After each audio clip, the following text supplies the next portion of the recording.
ಸಚಿವ ರಾಜಣ್ಣ ವಿರುದ್ಧ ಸುರ್ಜೇವಾಲಾ ಕಾಂಗ್ರೆಸ್ನ ರಾಜ್ಯ ಉಸ್ತುವಾರಿ ಸುರ್ಜೇವಾಲಾ ಅಸಮಾಧಾನಗೊಂಡಿದ್ದಾರೆ ಅನ್ನೋದರ ಮಾಹಿತಿ. ಪದೇ ಪದೇ ಪಕ್ಷದ ಶಿಸ್ತನ್ನ ಅವರು ಮೀರ್ತಾ ಇದ್ದಾರೆ. ಅಪ್ಪ ಮಗ ಇಬ್ರು ಪಕ್ಷದ ಶಿಸ್ತನ್ನ ಮೀರ್ತಾ ಇದ್ದಾರೆ. ಇವರ ವಿರುದ್ಧ ಶಿಸ್ತು ಕ್ರಮವನ್ನ ಯಾಕೆ ಕೈಗೆತ್ತಿಕೊಳ್ಳಬಾರದು, ಈ ವಿಚಾರದಲ್ಲಿ ನಿಮ್ಮ ನಿಲುವೇನು ಅಂತ ತೀವ್ರ ಅಸಮಾಧಾನವನ್ನ ವ್ಯಕ್ತಪಡಿಸಿದ್ದಾರಂತೆ ಸಿಎಂ ಮತ್ತು ಡಿಸಿಎಂ ಮುಂದೆ ಸುರ್ಜೇವಾಲಾ. ತಂದೆ ಮಗನ ವಿರುದ್ಧ ಕ್ರಮಕ್ಕೆ ಶಿಫಾರಸಿಗೆ ತೀರ್ಮಾನಿಸಿದ್ದೀನಿ. ಎಐಸಿಸಿ ತೀರ್ಮಾನವನ್ನೇ ಇವರು ಟೀಕಿಸ್ತಾರೆ ಅಂದ್ರೆ ಹೆಂಗೆ? ಸುರ್ಜೇವಾಲಾ ಸಮಾಧಾನ ಪಡಿಸೋದಕ್ಕೆ ಇದೇ ವೇಳೆ ಸಿಎಂ ಯತ್ನಿಸಿದ್ರಂತೆ. ಬಹಳಷ್ಟು ಬೆಳವಣಿಗೆಗಳಾಗಿದೆ. ಯಾಕಂದ್ರೆ ರಾಜಣ್ಣ ಸಿಎಂ ಸಿದ್ದರಾಮಯ್ಯ ಅವರ ಅತ್ಯಾಪ್ತರು. ಅವರ ವಿರುದ್ಧ ಕ್ರಮ ಅಂತಂದ್ರೆ ಅದು ಸಿಎಂಗೂ ಕೂಡ ಮುಜುಗರ. ಹೀಗಾಗಿ ಹಂಗೆಲ್ಲ ನಾನು ಸರಿ ಮಾಡ್ತೀನಿ ಹೇಳ್ತೀನಿ ಅಂತ ಹೇಳಿ ಸರಿಪಡಿಸುವ ಪ್ರಯತ್ನವನ್ನು ಮಾಡಿದ್ರಂತೆ.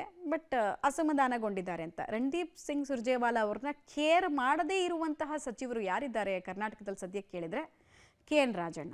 ಅವ್ರು ಬಂದಿದ್ರ ಬಗ್ಗೆ ಕೂಡ ಓಪನ್ ಆಗಿ ಕಮೆಂಟ್ ಮಾಡ್ತಾರೆ, ಇವ್ರು ಬಂದು ಏನು ಮಾಡ್ತಾರೆ ಅಂತ. ಅವ್ರ ಮಗಂದು ಅದೇ ಕತೆ.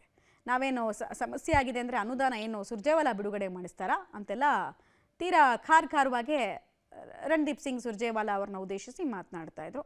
ಇದು ಅವ್ರಿಗೂ ಇರುಸು ಮುರುಸನ್ನು ತಂದಿದೆ, ಮುಜುಗರವನ್ನು ತಂದಿದೆ.